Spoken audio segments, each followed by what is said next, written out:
The morning light came through the tall windows of the Galactic University's main lecture hall. The room was very big, with seats going up high on both sides.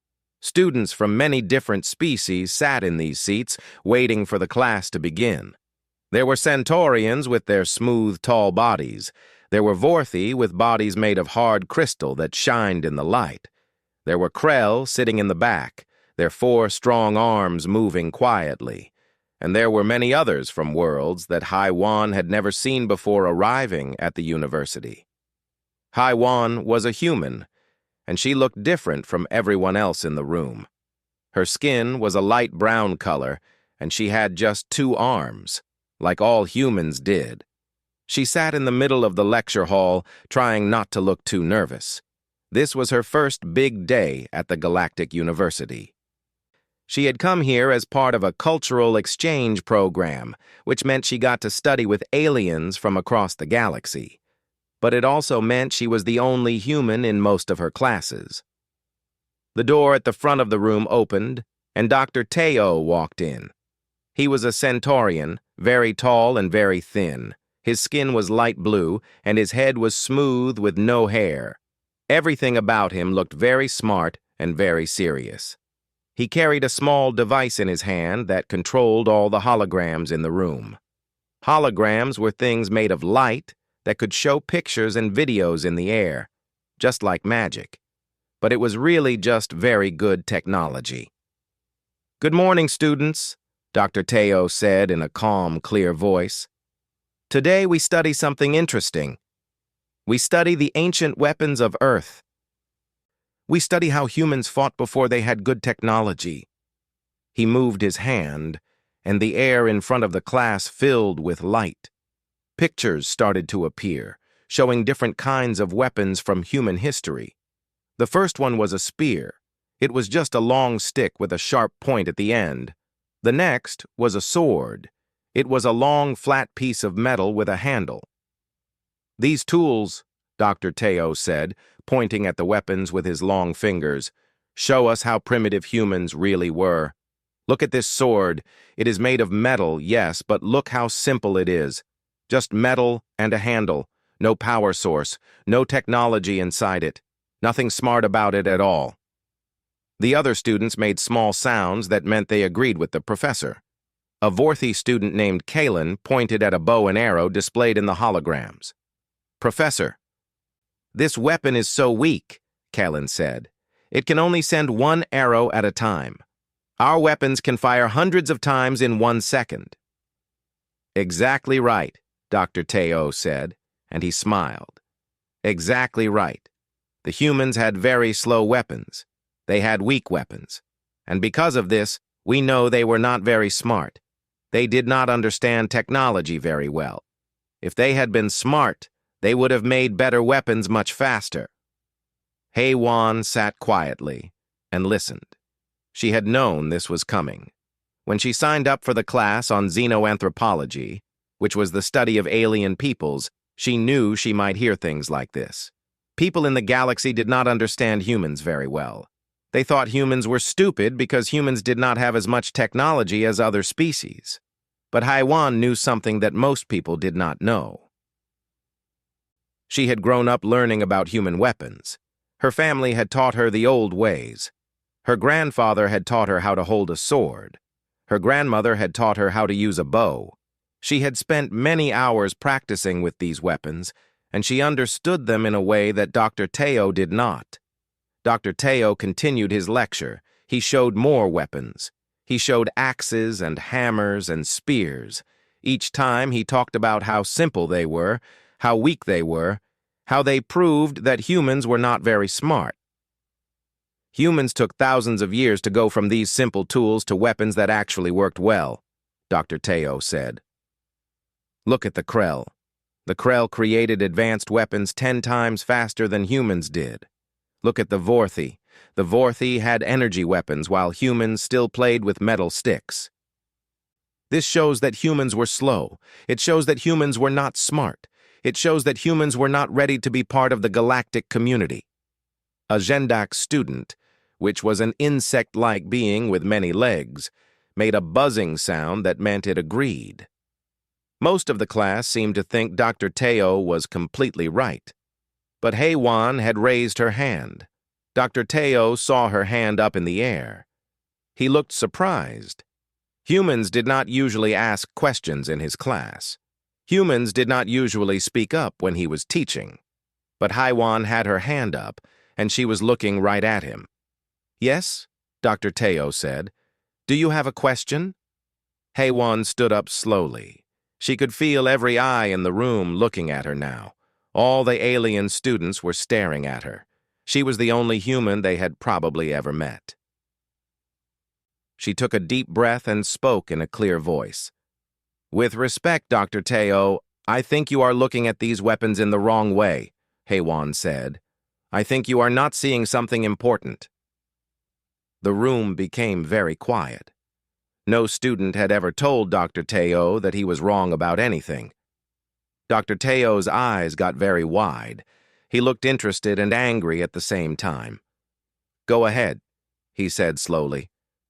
"Tell me what I am not seeing." "You are looking at how fast the weapons are," Hei-Wan said. "You are looking at how powerful they are. You are looking at how much damage they can do. But you are not looking at something else. You are not looking at how they feel to use them. You are not looking at how a person holds them. You are not looking at how a person's body feels when they use them for a long time." Dr. Teo did not say anything. He just waited for her to continue. "When a human uses a weapon like a sword," Hei-Wan said, "the human has to be able to hold it for a long time without getting tired. The human has to be able to move it over and over again without hurting their arms. The human has to be able to use it in many different ways, and the human has to know exactly what they are doing with it. This means the weapon has to be designed in a very special way." She looked around the room. The other students were listening very carefully now. They did not understand what she was talking about, but they wanted to know more. "You said humans were not smart," Hei-Wan said, looking right at Dr. Teo. "But I think humans were very smart. I think humans just thought about weapons in a different way than you do." Dr. Teo leaned back in his chair. His blue face looked thoughtful. "Show me," he said. "Show me what you mean." Hei-Wan walked down to the front of the lecture hall. Her heart was beating very fast. She had never done anything like this before. In the classes on her home world, students did not usually stand up and argue with teachers, but this was different. This was about her people. This was about humans. She stopped in front of the hologram display. All the ancient human weapons were still there, floating in the air made of light. She reached out and touched one of them. The hologram let her grab it and hold it like it was real. She picked up the sword. The sword was not too heavy and not too light. When Hei-Wan held it, her hand fit perfectly on the handle. The handle was not round. It was shaped in a special way so that her fingers could hold it without any pain. The guard, which was the piece that protected her hand, curved up just enough to keep her safe, but not so much that it got in the way of her movement. "Look at this," Hei-Wan said, holding the sword up so everyone could see. "Do you see how the handle curves? Do you see how it is shaped?"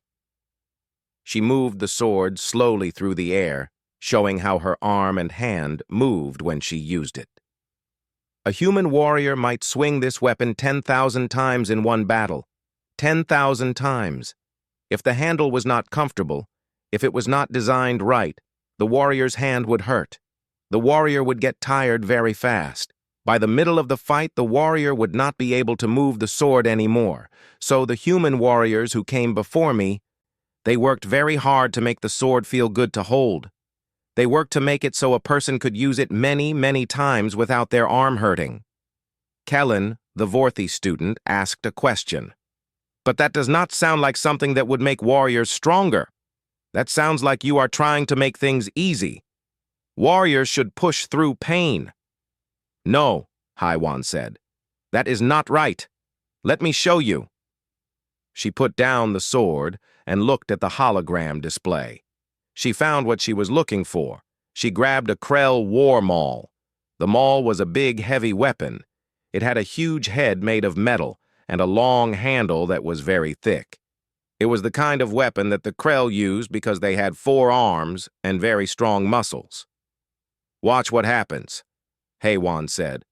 She tried to hold the maul like she had seen Krell warriors hold it, but the handle was too thick for her small human hands. When she tried to close her fingers around it, there was still a big gap between her hand and the other side of the handle. She could barely hold it at all. Then she tried to swing the maul. It was so heavy that she had to use both arms and all her strength just to lift it up a little bit. When she tried to swing it the way the Krell did, the weight pulled her arm in the wrong direction. Her wrist bent back in a way that hurt. After just a few swings, she had to stop. Her arm was shaking. "That is uncomfortable," she said, breathing hard. "That is very uncomfortable. This weapon is designed for Krell bodies. It is perfect for Krell. But I am not Krell. I am human. And for a human, this weapon is bad. It is not designed for how my body works." She put the maul down and picked up the sword again. Then she did something that made everyone in the room sit forward in their seats. She started to move. HFY had trained in sword fighting since she was a small child. Her grandfather had been a master of the sword. He had taught her everything he knew. Now, in front of the alien class, she showed them what she could do. She moved the sword fast and slow. She moved it left and right. She moved it in circles and in straight lines. Every movement was smooth and clean. She could feel the sword responding to her, working with her, not against her. After 30 swings, then 50 swings, then 100 swings, her arm was not shaking. She was not breathing hard. She could keep going. "You see?" HFY said, still moving the sword through the air. The humans did not make their weapons simple because they were not smart. They made them this way because they understood something very important. They understood that a warrior is not a machine. A warrior gets tired. A warrior's body can hurt. A warrior can make mistakes when they are tired or in pain. So the humans made weapons that worked with the human body, not against it. She stopped moving and stood still, holding the sword in front of her. "The Krell weapon is stronger. The Krell weapon can probably hit harder than the human sword, but the human sword can be used and used and used. The human sword lets the warrior stay sharp and ready for a long time. The human sword does not make the warrior's body hurt in a way that makes them weak." A different student, one that HFY did not know the name of yet, asked, "But why would that matter? If one weapon is stronger, is that not all that matters?" HFY thought about this question. She thought about what her grandfather had told her. "Because in a real fight, you do not fight for 1 second," she said. "You fight for minutes. You fight for hours sometimes. You fight when you are hungry and tired and scared. In that real fight, a weapon that is comfortable to use is better than a weapon that is strong but makes you tired." Dr. Teo had been sitting very quietly, watching everything HFY did. Now he stood up and walked over to her. He was very tall, and he looked down at her with his blue face. "You are saying that humans understood something about the design of tools that we did not understand," he said. It was not a question. "Yes," HFY said. She was still holding the sword, and she did not look away from the professor's eyes. "I am saying that when we say humans were primitive, we are not looking at the whole picture. We are looking at speed. We are looking at power. But we are not looking at something else. We are not looking at how humans think about using things. We are not looking at how humans think about people's bodies and people's feelings." Dr. Teo did not say anything for a long time. Then he turned to the class. "This is very interesting," he said slowly. "Very interesting indeed. This is not what I expected to learn today, but I think we should explore this idea more. Everyone, please look at the weapons again, but this time, do not look at how strong they are. Look at how they are shaped. Look at how they are made. Try to understand why a human would design them this way." He turned back to HFY. "I think I have been wrong about something," he said. And in the lecture hall of the Galactic University, everyone heard a teacher admit that he had made a mistake.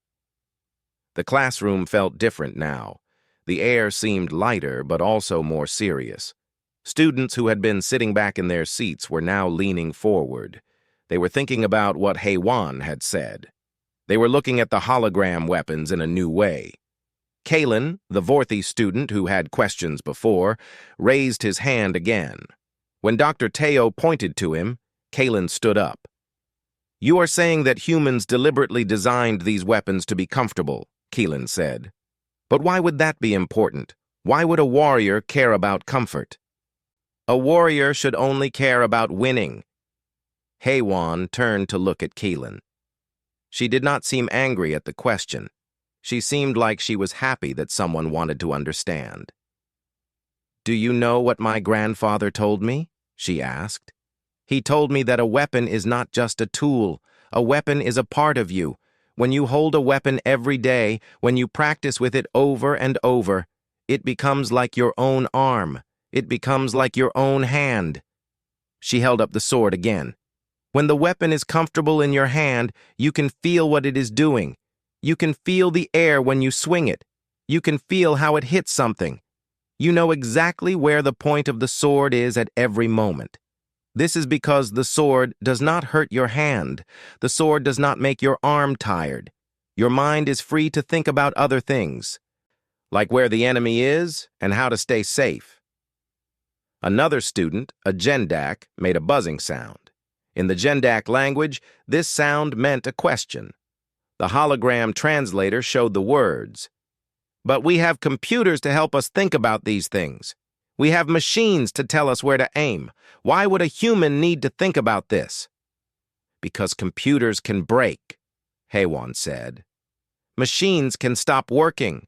But if you understand your weapon, if you know it with your whole body and mind, you will never be completely helpless. This is why the humans made weapons that you could understand just by using them. This is why the humans made weapons that taught you something every time you used them." Dae-sung, another human student, was sitting near HFY. He was not from the same country as HFY, but all humans were rare at the university. Dae-sung stood up now. "My family learned the old ways too," he said. "My grandmother told me something that I think is important. She said that when you use a tool badly, your body tells you right away. Your hand hurts. Your arm gets tired. This teaches you the right way to do things. The right way does not hurt." He walked to the front and took the sword from HFY. Then he showed the class how to hold it wrong. He held it with a loose grip. He held it at a bad angle. He tried to swing it the wrong way. After just a few swings, you could see that his arm was shaking and his hand was hurting. "Now watch," Dae-sung said. He changed his grip. He changed his angle. He moved the way HFY had moved. Now the sword seemed to move smoothly. It seemed like the sword wanted to move this way. The movements looked easy and beautiful.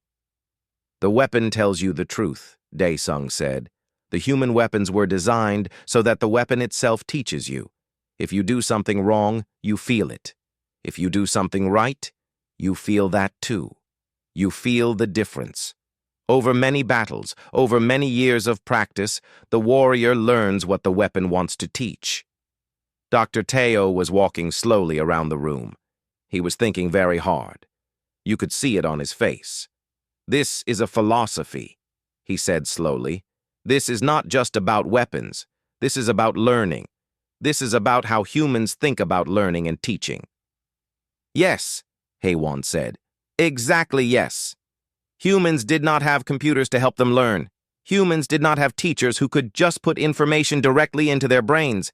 Humans had to learn the hard way, by doing things and making mistakes and feeling the results. So humans made tools that would teach them through use. Humans made tools that would give them feedback." Isal, a Vorthy, who had been quiet until now, asked a question. "So you are saying that the reason human weapons seem simple is because they are actually very complex in a different way. They are complex because they are designed for the human body and mind." "Yes," HFY said. Yes, exactly. When you look at a human sword, you see metal and a handle. It looks simple, but it is actually the result of thousands of years of thinking. Thousands of years of humans trying to understand their own bodies. Thousands of years of humans asking, how can we make this better for the people who use it? The Gendak student made another buzzing sound. But this seems very slow, the translation said. This seems like it would take a very long time to develop weapons this way. It did take a long time, Dae-sung said. It took a very long time. But humans learned something important from this slowness. We learned to think about the people using the tools, not just about the tools themselves. Dr. Teo stopped walking. He looked at both HFY and Dae-sung. I want to see the data, he said. I want to see proof that human weapons created less injury than other weapons. I want to see proof that warrior fatigue was lower with human weapons. I want to see scientific proof that what you are saying is true. HFY smiled. She had been waiting for this question. She had prepared for this. She pulled out a small device and connected it to the hologram display. Suddenly, charts and numbers appeared in the air. The data showed information about Krell warriors. It showed that 34% of Krell warriors suffered from long-term damage to their shoulders and arms. The damage came from using the heavy mauls over many years. Then HFY showed data about human warriors. Only 8% of human warriors suffered from similar damage. 8% compared to 34%. The room became very quiet. This was not opinion anymore. This was numbers. This was proof. Do you see? HFY asked quietly. The human weapons were not just comfortable. They were safer. They were better for the warriors who used them. The humans did not make them comfortable by accident. They made them this way on purpose. They studied their own bodies. They learned what hurt and what did not hurt. And they designed their weapons to work with their bodies, not against them. Dr. Teo looked at the data for a very long time. When he finally turned back to the class, his face looked different. He looked like someone who had learned something important, something that changed how he saw the world. The questions came fast after that. Students who had been quiet before were now talking and asking and arguing. Some students still did not believe what they were hearing. They thought that fast and strong was always better than comfortable and safe. But other students were starting to think differently. Kellen asked a new question.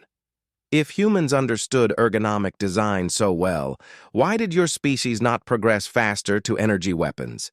Why did you still use these tools for so long? It was a good question. And HFY took her time answering it.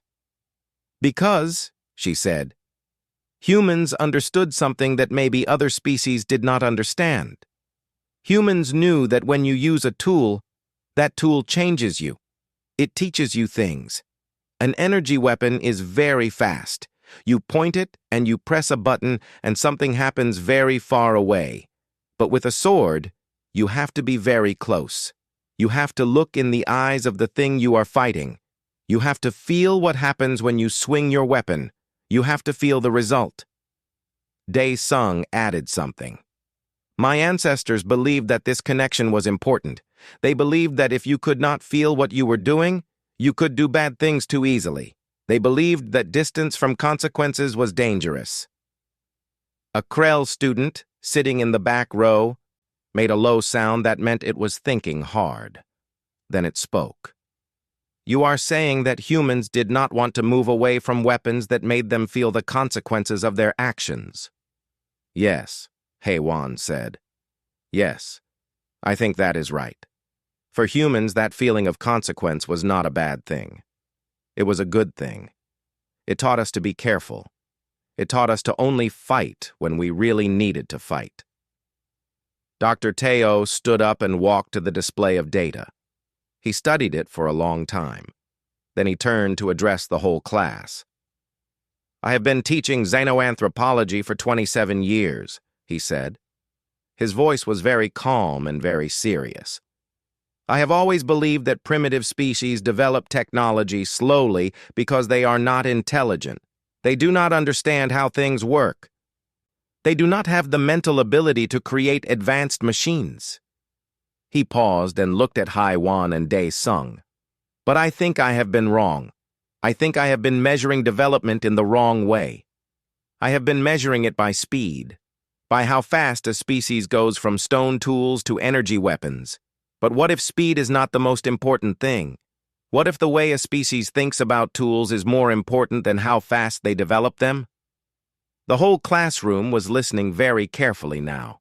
Dr. Tae-oh was one of the most respected teachers at the university.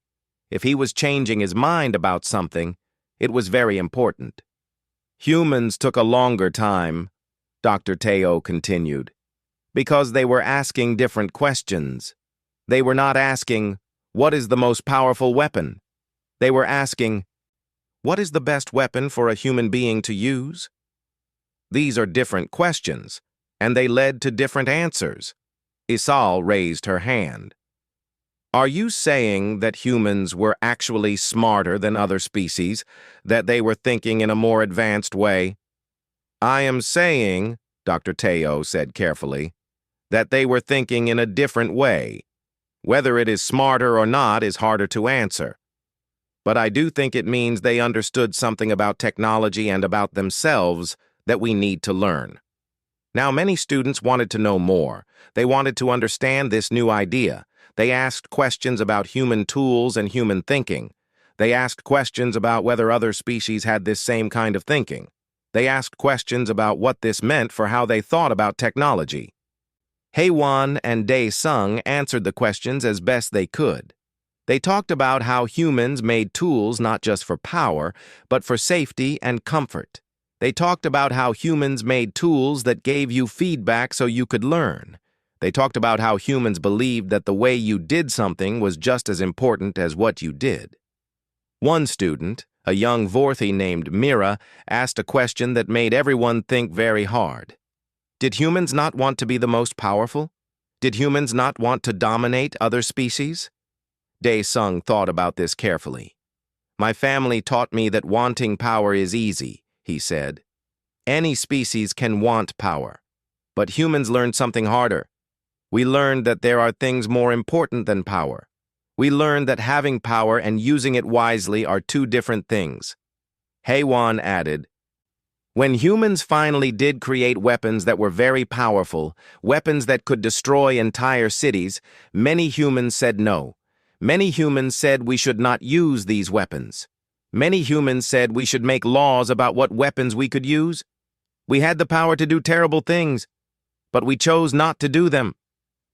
The classroom became very, very quiet. Students were thinking about what this meant. They were thinking about whether their own species had made the same kinds of choices. Dr. Tae-oh walked slowly back to his chair. He sat down and looked at HFY and Dae-sung for a long moment. I would like to ask you something, he said. I would like to ask you to help me understand this better. I would like to ask if you would be willing to meet with me after class. I have many more questions. And I think I need to learn more about this philosophy before I teach about it again. Of course, HFY said. We would be happy to help you understand. Dr. Tae-oh turned to the rest of the class. I think, he said, that we need to think about what we have learned today. We came here thinking we would study primitive human weapons. But instead, we have learned that there is more to understand about how we think about technology. I want everyone to think about this question before next class.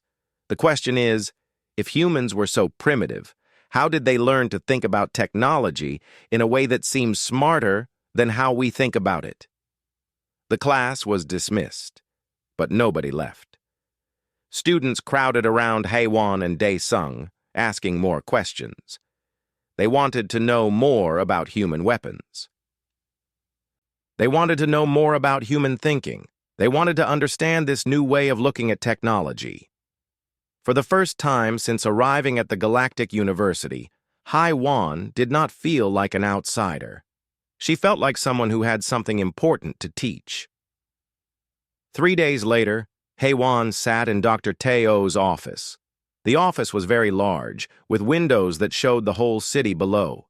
The city was beautiful, with tall buildings that seemed to touch the sky. Dae-sung sat next to her. Dr. Teo was at his desk, with many papers and screens showing information. "I have been researching," Dr. Teo said without greeting. He was very excited. "I have been looking at the history of every species in the galactic community, and I have been asking a question. I have been asking if any other species took a long time to develop technology because they were thinking carefully about it. And you know what I found?" "What?" Heywan asked. "I found that most species did not take a long time," Dr. Teo said. "Most species developed technology as fast as they could. The Krell went from primitive to advanced in just 3,000 years. The Vorthi did it in 2,000 years, but humans took more than 5,000 years. Why? Why would a species deliberately go slower?" "Because," Dae-sung said, "humans make mistakes. And when humans make big mistakes, humans learn from them in a very serious way." Dr. Teo leaned back in his chair. "Tell me about these mistakes." Heywan looked at Dae-sung. They had talked about this before. They had talked about human history and all the terrible things humans had done. But they had also talked about how humans had learned from these things. "Humans created weapons that could destroy entire cities," Heywan said. "We created weapons so powerful that they could kill everyone on a whole planet. When we finally had this power, many humans understood something terrible. We understood that if we were not very careful, we could destroy ourselves. We could make our whole world dead." "So what did you do?" Dr. Teo asked. "We stopped," Dae-sung said. "We made laws about these weapons. We said certain weapons were too dangerous to use. We said we would rather lose wars than use weapons that could destroy the whole world. This was a very hard choice, but we made this choice." Dr. Teo stood up and walked to his window. He looked out at the city for a long time. "I have been thinking about this," he said quietly. "I have been thinking about what it means that humans were willing to limit themselves. On my world, we believe that if you have power, you should use it. That is how civilization works. The strong use their power, and the weak follow or die." He turned back to look at Heywan and Dae-sung. "But humans had power, and you chose not to use all of it. Why?" "Because," Heywan said, "we understood something about what happens when you use power without thinking about the results. We understood that if you hurt people, even if you win the war, something breaks inside you. Something breaks in your society. We learned that you cannot just think about winning. You have to think about what kind of person you become when you fight." Dae-sung added, "When humans made weapons, we thought about the people using them, but we also thought about the people they would be used against. We thought about innocent people. We thought about children. And this made us want to be very careful about when we used weapons at all." Dr. Teo sat back down. He put his face in his hands for a moment. When he looked up, his expression had changed. "I think," he said slowly, "that this is what I have been missing. I have been studying technology as if it was separate from the people who use it. But humans do not think about technology that way. Humans think about technology as something that is connected to people. Technology changes people, and people change technology." He pulled out a new report. "I have been analyzing human history more carefully. Look at this. Humans created many technologies. But they also created laws and ethics about how to use them. When humans created writing, they had to decide what should be written and what should be kept secret. When humans created medicine, they had to decide who should get the medicine and who should not. When humans created the ability to change the nature of life itself, they stopped and argued about whether they should do it." "But your species did not stop," Heywan said. "Your species just went forward with everything you could create." "Yes," Dr. Teo said. "Yes, we did. And I am wondering now if that was a mistake." Over the next hour, they talked about many things. They talked about human philosophy and human religion and human art. They talked about how all of these things came from humans trying to understand what was right and what was wrong. They talked about how humans had wars and violence and terrible things, but humans also had people who tried to stop these things and make the world better. "I want to show you something," Daesung said. He pulled out a small device from his pocket. It showed a video. The video showed an old human man teaching a young human boy how to use a sword. In the video, the old man was showing the boy how to hold the sword. He was showing him where to stand and how to move, but he was also saying something important. "When you hold this sword," the old man said in the video, "you hold the power to hurt someone. You hold the power to kill. This is a serious thing. This is not a game. This is why we teach you to respect this weapon. This is why we teach you to only use this weapon when it is absolutely necessary. Because once you hurt someone with a weapon, you cannot undo it. That person is hurt. That is forever."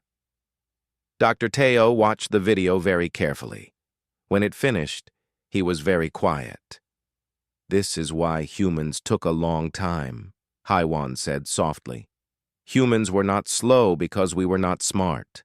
We were slow because we were trying to think about what we were doing. We were trying to understand the results of our technology before we created things that could not be undone." "And now?" Dr. Teo asked. "What do you think now that humans are part of the galactic community?" "Now," Haiwan said, "we are wondering if other species might want to think about this too. We are wondering if maybe the galaxy would be better if everyone thought a little bit about consequences. If everyone thought a little bit about the people who use the tools, not just about the tools themselves." Dr. Teo smiled. It was a small smile, but it was real. "I think," he said, "that I have a lot to learn about human wisdom. I think I need to learn this, not just for my research, but for myself, for my own understanding of what technology should be." He looked at both of them. "Will you teach me more? Will you come to my class and tell them what you have told me?" "Yes," Haiwan said. "We will teach them." As they left Dr. Teo's office and walked out into the bright afternoon, Haiwan realized that she had come to the university thinking she was very alone. But now she understood something. She was not alone. She was carrying the wisdom of thousands of years of human ancestors. She was carrying stories and lessons that the galaxy needed to hear.